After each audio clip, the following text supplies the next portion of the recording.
Hi friends, and once again welcome you all to this brand new finance show where we will make our wealth grow together. So, without getting any further ado, let's get started.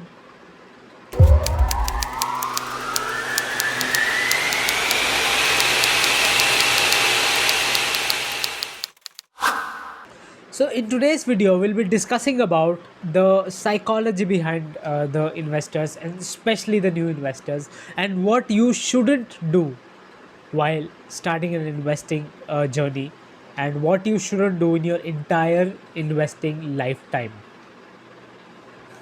So, number one, never ever start investing when your friends say to do so.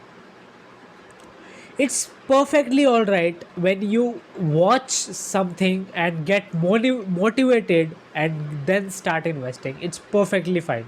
But अगर आपने investing शुरू सिर्फ इसलिए किया क्योंकि आपका दोस्त कर रहा है और वो बहुत मोटा मुनाफा कमा रहा है, that is very wrong. You should never do this. आपको इन्वेस्टिंग के पीछे सिंपल माइंडसेट ये होता है कि जितनी भी टॉप कंपनीज़ हैं या जितनी भी कंपनीज लिस्टेड हैं, आप उन अपने फेवरेट बिजनेसेस में एक हिस्सा ओन कर सकते हैं. दूसरी बात, किसी भी इन्वेस्टिंग स्टाइल को अडॉप्ट करने से पहले या even in your investing life style, never ever go towards penny stocks ये सोच के कि ये सस्ते शेयर्स हैं, इसमें हमारी कैपिटल कम लगेगी और नंबर ऑफ़ शेयर्स बहुत ज़्यादा मिलेंगे. ये सबसे गलत साइकोलॉजी है.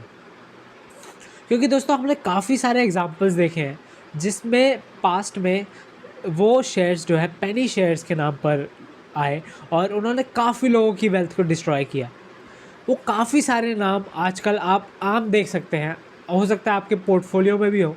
तो वो चीज़ आपको एनालाइज करनी है और आपको देखना है कि क्या नहीं रखना है. तो पेनी शेयर्स को स्पेशली आप दूर रहिए. Penny share specially categorizes from 1 rupees to 10 rupees. So इन दोनों के बीच में जो होते हैं, सबसे मेन रीज़न ये होता है इन सबसे दूर रहने का, वो ये है क्योंकि इन शेयर्स को कुछ ग्रुप्स रन करते हैं and this is not run by the professional management of the company और सो.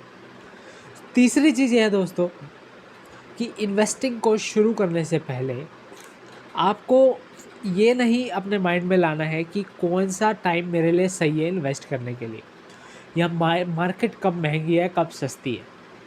क्योंकि अगर आप investing gurus, so called stock market investing gurus के बारे में जानेंगे या उनसे पूछेंगे कि what is the right time to invest, तो वो आपको यही सजेस्ट करेंगे कि प्रे टू गॉड की मार्केट गिर जाए.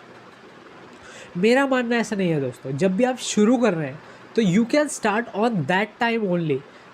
छोटे से शुरुआत कीजिए लेकिन उसी वक्त शुरुआत कीजिए क्योंकि there is no perfect time. हर एक लेवल महंगा होता है, हर एक लेवल सस्ता होता है.